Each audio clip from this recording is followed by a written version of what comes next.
नमस्कार, आप देख रहे हैं सिटी पोस्ट लाइव और मैं हूं रवि। पटना में आयोजित एक महत्वपूर्ण शिष्टाचार मुलाकात के दौरान बिहार के पूर्व मुख्यमंत्री नीतीश कुमार ने जदयू कोटे से बने नवनियुक्त मंत्रियों को सरकार की प्राथमिकताओं और जिम्मेवारियों को लेकर स्पष्ट संदेश दिया है। उन्होंने कहा है कि राज्य के विकास कार्यों को और तेज गति देना ही सरकार की सबसे बड़ी प्राथमिकता है और इसके लिए हर मंत्री को पूरी सक्रियता और जवाबदेही के साथ काम करना होगा। मुलाकात के दौरान नीतीश कुमार ने सभी मंत्रियों को नई जिम्मेवारी मिलने पर शुभकामनाएं दी, लेकिन साथ ही यह भी याद दिलाया कि जनता ने सरकार पर जो भरोसा जताया है उसे परिणामों के जरिए साबित करना बेहद जरूरी है। उन्होंने कहा कि केवल घोषणाएं और योजनाएं बनाने से काम नहीं चलेगा, बल्कि यह सुनिश्चित करना होगा कि हर योजना का लाभ अंतिम व्यक्ति तक जरूर पहुंचे। मुख्यमंत्री नीतीश कुमार ने मंत्रियों को रिजल्ट ओरिएंटेड कार्यशैली अपनाने की सलाह देते हुए कहा कि सरकार की सफलता इसी बात से तय होगी कि आम लोगों को कितनी तेजी और पारदर्शिता के साथ योजनाओं का लाभ मिल रहा है। उन्होंने अधिकारियों और मंत्रियों के बीच बेहतर समन्वय पर भी विशेष जोर दिया। ग्राउंड जीरो पर फोकस जरूरी। जी हाँ, नीतीश कुमार ने इस बात पर बेहद जोर दिया है। नीतीश कुमार ने सबसे अहम बात जमीनी स्तर पर निगरानी को लेकर कही है।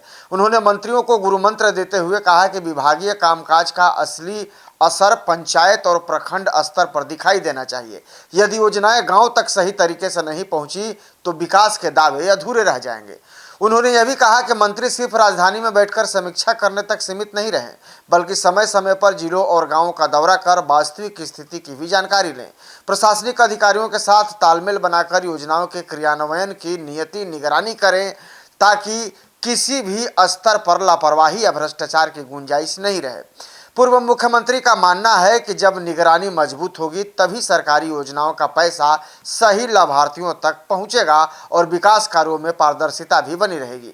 उन्होंने मंत्रियों से यह भी कहा कि जनता की समस्याओं को प्राथमिकता के आधार पर सुनना और उनका समाधान करना सरकार की जिम्मेवारी है। इस मुलाकात में जदयू के कई वरिष्ठ मंत्री शामिल हुए। इनमें डॉक्टर अशोक कुमार चौधरी, लेसी सिंह और शीला कुमारी प्रमुख रूप से मौजूद थीं। सभी मंत्रियों ने पूर्व मुख्यमंत्री को भरोसा दिलाया कि वे पूरी निष्ठा और ईमानदारी के साथ अपनी जिम्मेवारियों का निर्वहन करेंगे।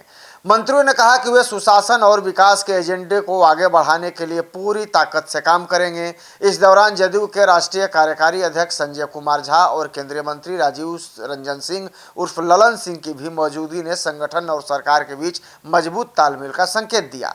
मदर्स डे पर महिलाओं के सम्मान की बात कही गई। हाँ, इस अवसर पर मदर्स डे को लेकर भी जदयू नेताओं ने मातृशक्ति के सम्मान की बात कही। जदयू प्रदेश प्रवक्ता अरविंद निषाद ने बिहार की सभी माताओं को शुभकामनाएं देते हुए कहा कि मां परिवार और समाज की आधारशिला होती हैं। उन्होंने कहा कि एनडीए सरकार की नीतियों के केंद्र में हमेशा महिलाएं, बुजुर्ग और कमजोर वर्ग रहे हैं। उन्होंने दावा किया कि सामाजिक सुरक्षा, स्वास्थ्य, शिक्षा और पोषण से जुड़ी योजनाओं ने बिहार की महिलाओं को नई पहचान और सम्मान दिया है। अरविंद निषाद ने कहा कि राष्ट्र निर्माण में मातृशक्ति की भूमिका सबसे महत्वपूर्ण है और समाज महिलाओं के सशक्तिकरण के लिए लगातार काम कर रही है।